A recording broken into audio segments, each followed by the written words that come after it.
Les amis, Washington durcit les temps et met Kigali sous pression.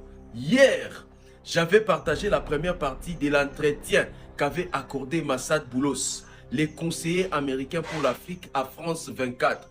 Aujourd'hui, je reviens avec la deuxième partie. Et ici, les conseillers américains pour l'Afrique est porteur d'un message clair. La patience touche à sa fin. Touche à sa fin. Voilà, nous allons l'écouter ensemble avec vous ici. Massad Boulos n'a pas mâché ses mots en disant clairement que les responsabilités dans la reprise des violences à l'Est sont clairement pointées avec un lien direct entre Kigali et les M23. Il ajoute, fini les temps des avertissements timides. Fini les temps des avertissements timides. Les États-Unis exigent la désescalade, la fin du soutien au M23 et le respect des engagements de paix.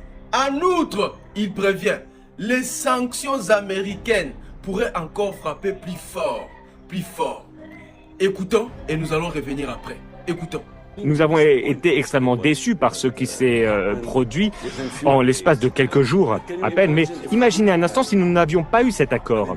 La situation aurait été bien plus chaotique. Qui est responsable? Qui est responsable? Alors bien évidemment, c'était le M23 et le Rwanda qui s'est emparé de la ville d'Uvira, c'était très clair. Donc le président Kagame a trahi la confiance de votre administration et du président Trump lui-même. Il y a eu une sorte de violation, à notre sens, c'était une violation grave de l'accord de Washington. Faites-vous toujours confiance au président Kagame? Nous espérons pouvoir.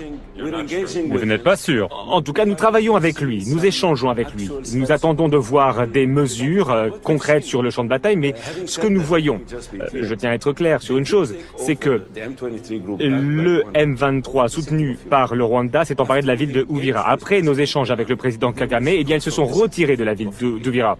Mais pas totalement. Pas totalement, ils sont encore sur quelques points forts autour de la ville. Vous le savez. Ils sont même allés un petit peu plus vers le sud, avant de remonter. Mais il y a eu au moins quelques actions entreprises. Faut-il des sanctions contre le président Kagame? Au Congrès, il y a des pressions pour imposer des sanctions au Rwanda et peut-être à lui. Alors, vous l'avez vu dans l'audience publique qui a eu lieu à la Chambre des représentants récemment. Vous avez vu nos responsables américains faire des témoignages. Nous avons également briefé le Congrès. J'ai personnellement briefé le Congrès sur cette affaire il y a à peine quelques semaines.